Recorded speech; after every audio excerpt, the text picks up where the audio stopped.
नमस्कार। कहानी संग्रह में हमारे सभी दर्शकों का हार्दिक स्वागत है।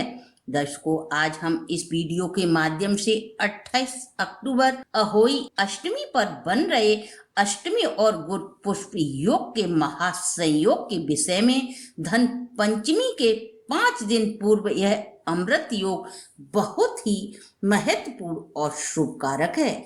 इसलिए यह व्रत जो भी हमारी बहनें अपने बच्चों की दीर्घ आयु के लिए रखती हैं, उन्हें इस व्रत का पूर्ण फल प्राप्त होकर उनकी संतान निरोगी जीवन व्यतीत कर लंबी आय का वरदान व्रत के प्रभाव से प्राप्त होगा।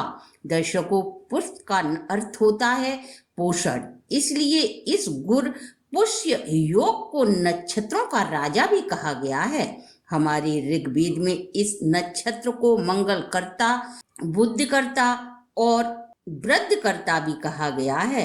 जब यह नक्षत्र गुरुवार के दिन पड़ता है तो अमृत सिद्ध योग का निर्माण होता है। इसलिए हमारे हिंदू तंत्र शास्त्र में, मुहूर्त शास्त्र में इस योग का सर्वश्रेष्ठ स्थान है। पुष्य नक्षत्र के देवता देवगुरु बृहस्पति हैं और नक्षत्र स्वामी शनि हैं। इस योग में चंद्रमा कर्क राशि में होते हैं, इसलिए गुरु शनि चंद्रमा के प्रभाव से इस दिन की गई मंगल साधना सफल होकर देवगुरु सहित शनि और चंद्र देव का सानिध्य प्राप्त होता है।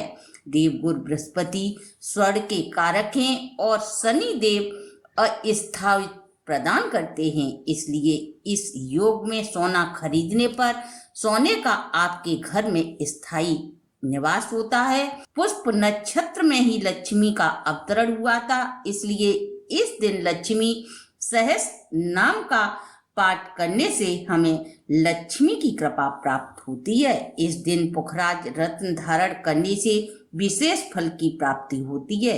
यदि आपकी जन्म कुंडली में यह रत्न आपके लिए शुभ हो, तभी इस रत्न को धारण करें। इस योग के तंत्र के द्वारा धनाढ़ होने का शुभ अवसर न गंवाएं। दर्शकों, धनाढ़ होना ही मानव जीवन की सफलता है।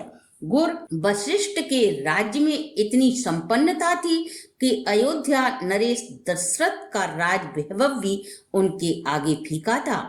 ऋषि उस समय 25,000 शिष्यों को सुबह शाम भोजन जल की व्यवस्था सुचारू रूप से करते थे। जब दशरथ को कैकेयी नरेश के विरुद्ध युद्ध करना पड़ा तो सैनिकों के संगठन आदि की व्यवस्था हेतु वशिष्ठ से सहायता मांगनी पड़ी। इस प्रकार गुरु गोरखनाथ के पास इतना स्वर्ण था जिसे तोलना असंभव था, क्योंकि इन दोनों ही लोगों के पास तंत्र सिद्धियां थीं, जिसके माध्यम से वह लक्ष्मी को आबाद कर सकते थे।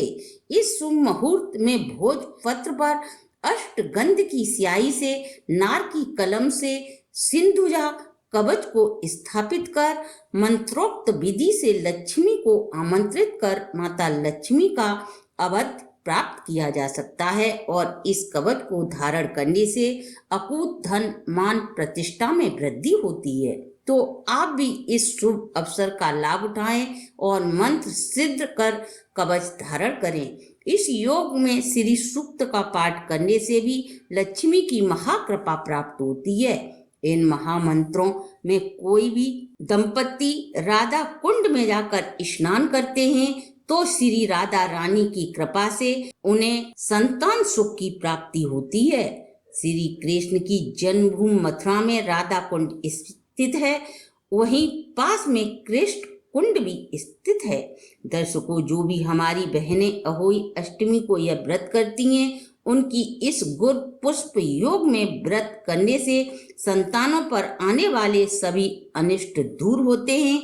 यदि आपको हमारी ये प्रस्तुति अच्छी लगी हो तो आप हमारे चैनल को लाइक, सब्सक्राइब और शेयर करें।